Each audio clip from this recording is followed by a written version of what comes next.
Hey, what's up? This is Todd Smith and I'm back with another video. In this video, I want to talk about live synth jams and why I love creating them so much, why I love doing live synth jams. I've been doing this for 5 years now. I am by no means getting famous. I am by no means getting rich. But still, live jams to this day is pretty much the core aspect of this channel. Yes, I talk about gear. Yes, I'll do tutorials. Yes, I'll release albums. Maybe I'll give some first impressions. But even half the time in those videos, there's a live jam playing while I'm talking, while I'm giving the first impression. Live jams is really a massive core aspect of this channel. And I promise you, it's not because of the views live jams pull into YouTube. If anything, over the last 5 years, I've seen a massive decline in the support of the algorithm in live synth jamming. Maybe the entire synthesizer space on YouTube has just evolved and changed. I mean, so many people have entered the space.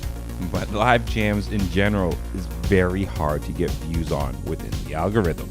So I definitely don't do it because it feeds what YouTube wants. I do it because it's what I love to do.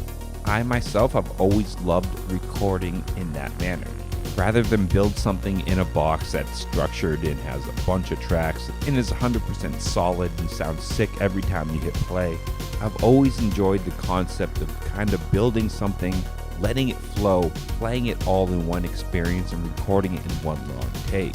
The experience I get when recording in that method, when recording all in one take live, kind of manipulating things, playing things live, that experience is something I want to do.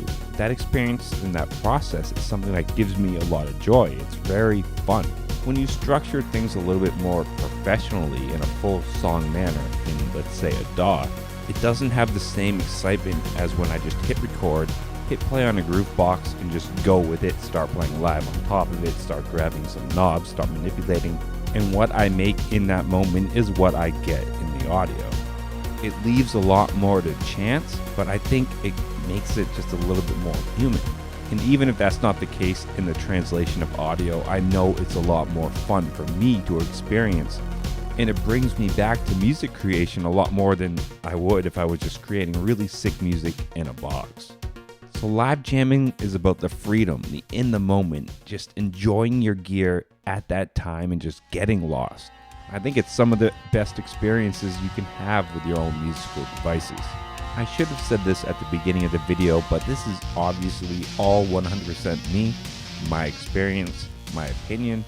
You may or may not feel the same way, and I would love to hear your opinion and how you feel down below. And furthermore, with me and my live jams, I actually turn them into albums. So me having fun and exploring my gear in the manner that I love to do ends up churning out the final results. Obviously not every live jam ends up on an album, but it gives me a lot of media to pull from. But whether or not you actually end up creating final results from your live jam, I think is absolutely irrelevant. As long as you're having fun, exploring your gear, learning, evolving, that is by far the most important part of the process in my opinion. I would love to hear why you love live synth jamming, whether listening or creating. And as always, stay positive, stay creative, support each other, and peace.